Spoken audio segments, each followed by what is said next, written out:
Hello everyone, welcome back to my channel. Today we're gonna be doing a very exciting video. I actually thought of this at like 2 a.m. last night and I thought it'd be a cool video to film, so we're gonna film it today. I'm gonna be getting glam. There really isn't a reason. I'm kind of just bored and also I want to film a TikTok, so I might as well just, you know, kill two birds with one stone. So I'm gonna be getting glam and also sharing my hot takes with y'all. I'm a little bit scared. I don't know, I feel like a lot of them you could agree with. I just thought that it would be fun to kind of rant about things that I've been seeing on social media lately that have just been rubbing me the wrong way, and then get glam at the same time because it's fun, you know. Before we get started, shout out to Boss Girlified here on YouTube. I will put her channel right here. She's literally my inspo for this video. I love watching her. She's amazing. She's beautiful, talented, gorgeous, all the above. So without further ado, no more yapping. Let's get into the video.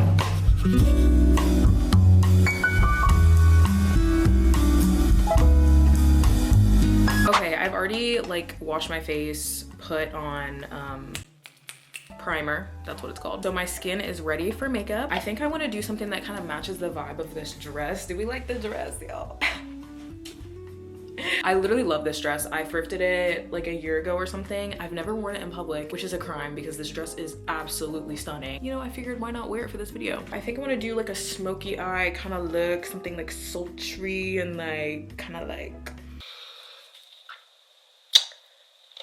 siren, you know, I don't know. We'll see where it takes us. I haven't really been wearing makeup the past like couple of weeks because I've just been so in a rush to get places. So I'm excited to play around with makeup with y'all. Okay, the first hot take I have is social media wellness is dangerous. Also, I have a new e.l.f. brow lift. It's literally so satisfying to open. I don't know if you guys use this, but like, look at that.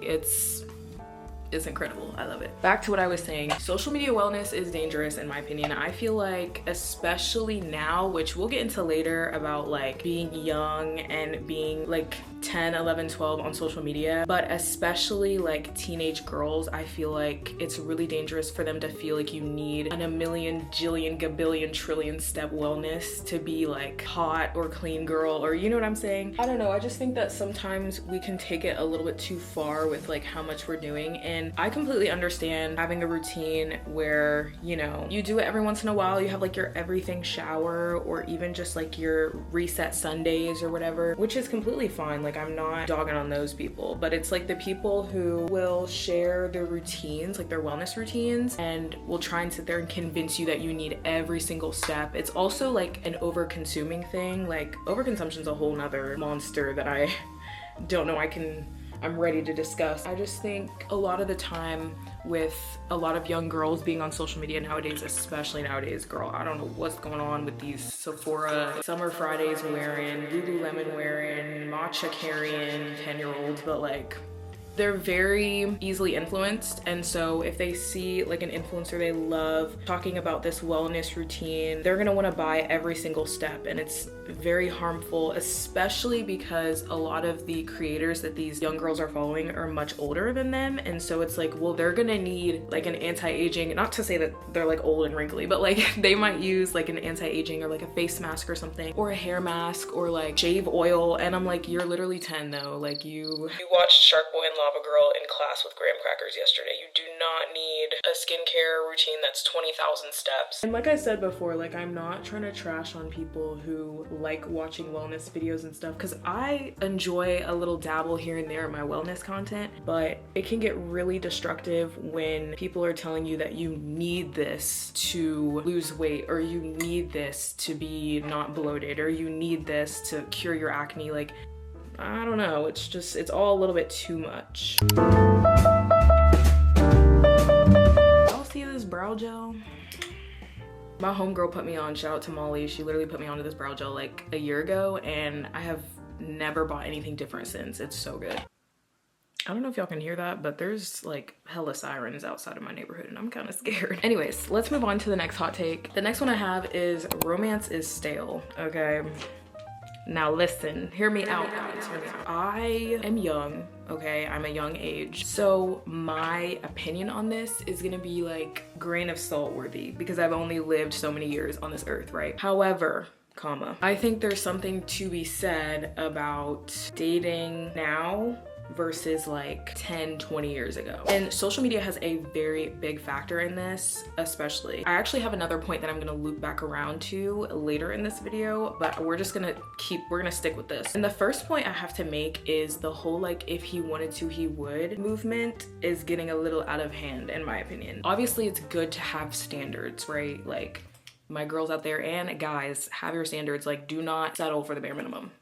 We don't do that here, okay? There's so much, I think, because romance and the idea of it is so personalized and everyone has their own idea of what they think it should be, it's hard to pinpoint exactly what it should be. And along with that, like the performative couples too, like the people who make it a career almost to like post about their relationship or what they do or what their partner does for them, it almost can seem like it can get very performative, and then people in the comments start getting insecure about their relationships even though they shouldn't, because it's like, okay, well, you do realize that they turned the phone on, set up the phone, walked back to where they were, and then started doing what they, you know, it's like, hopefully that all made sense, because I feel like I'm just hooting and hollering, but girl, that's why I read books, because people in real life are just not doing it for me. I'm like, okay, this is ghetto. Like, girl, these eyebrows are family trees apart. Okay guys, the next hot take I have is cancel culture is not real. Now, I have a lot to say on this one, and I feel like it must be said because it might actually help with the fact that if you're wanting to cancel someone, you actually need to see it through, if that makes sense. Basically, like 2015 up until 2019, a lot of cancellations happened, okay? We saw a lot of social media influencers getting clocked online for things that they've said or done in the past. People ultimately canceled these people, quote unquote. I understand what people are trying to do. Like, they're trying to call that person out and be like, you did this wrong thing and you deserve this, this, this, and this. You know, if you don't like someone online or they do something that is ethically wrong, I think it is really important to call them out and be like, okay, this is not right what you said or did. You need to be held accountable for it. Keeping close tabs on them and seeing if they're actually walking the walk, right? Because the apology videos, you're talking the talk, okay? You're saying that you're gonna grow, change, learn, but it's like, okay, like, where is it at? Like, you said you were doing it, but where is it?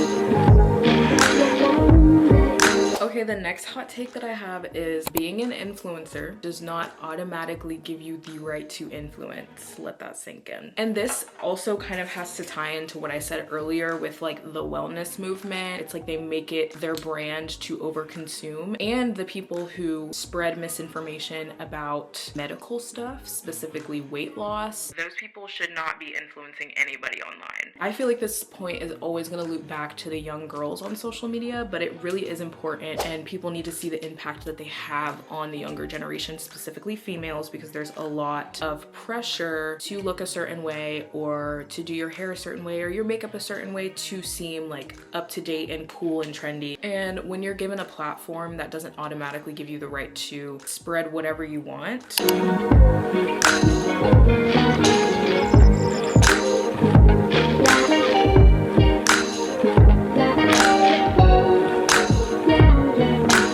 Hot take that I have is hopping on a trend does not make you basic or boring. What I want to talk about with this point specifically is like music tastes, okay? Because I've been seeing online people talking about having TikTok music taste, or your music taste is not original, whatever, this and that. It seems like nowadays you can't like any artist without seeming like you have TikTok music taste, or that it's basic, or like, it's like, girl, not every song on my playlist needs to be an underground, unheard of artist.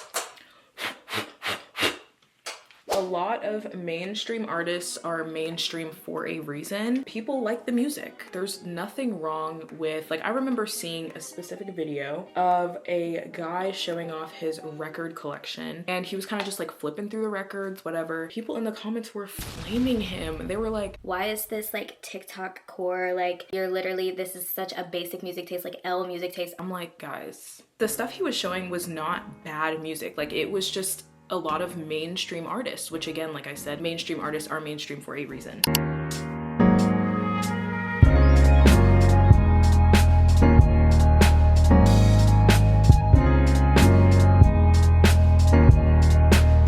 Okay, Okay guys, we're gonna be talking about romance yet again. And I think I mentioned this earlier, but we're gonna talk about reality TV, specifically romance reality TV. And my hot take is that it needs to stop, or at least slow down a little bit. I understand entertainment, I understand wanting to be entertained, I understand living for the drama, the tea, the mess of it all, but when it starts to become destructive to people's lives, like these are everyday people. They may be a little bit cuckoo for signing up for a show. These people are wild and crazy. However, they're still people. At the end of the day, TV is made to be edited and cut to look a certain way for the most entertainment, the most exciting content, right? The producers and editors will portray these people in a way where it's not their authentic selves and they're made to be these characters. Even though it's reality TV, I still think that a lot of the time people are being characterized, because when they're doing these challenges, it almost makes you do and say things that aren't necessarily normal. I still think, in my opinion, that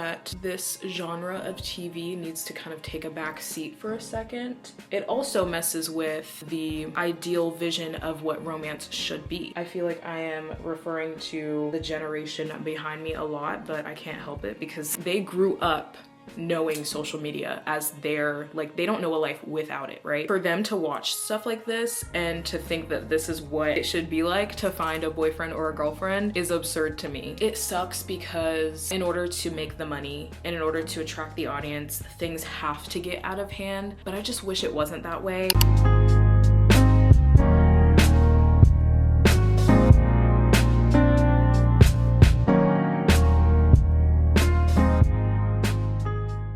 I think that's the main reason too why we're seeing kids act more grown than they are. I work at Hollister in my local mall where I live. I see a lot of young girls come in. She has low-rise baggy jeans, a tube top, and like full face of makeup. I am literally describing a girl that walked in with her mom, by the way. And there's ultimately really nothing technically wrong with wanting to like get into your mom's makeup and play dress up and wanting to be like your big sis, or like, you know, because we've all had that phase. But where I think it gets out of hand is these kids think that they need this stuff to seem or feel beautiful or cool or trendy or in the loop, or like whenever I see girls like little girls like that at my work, I just think, I'm like, if they dressed like a normal kid and did normal kid things, they probably would be bullied in school, or they wouldn't have status. That's why I feel like having access to social media at that young age is very dangerous, because not everybody is well off, not everybody is rich, not everybody has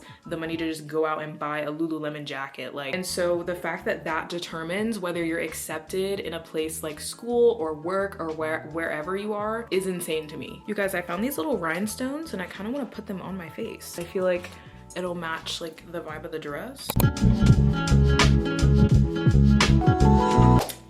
Oh wait, that's cute. I love that. Also, by the way, this is NYX in the color Club Hopper. This is my favorite lip liner.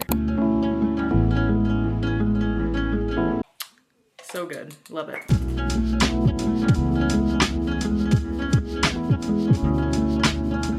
Okay guys, here is the finished makeup look. I think it is low-key eating. Like, I really love the rhinestones and the smoky eye, like.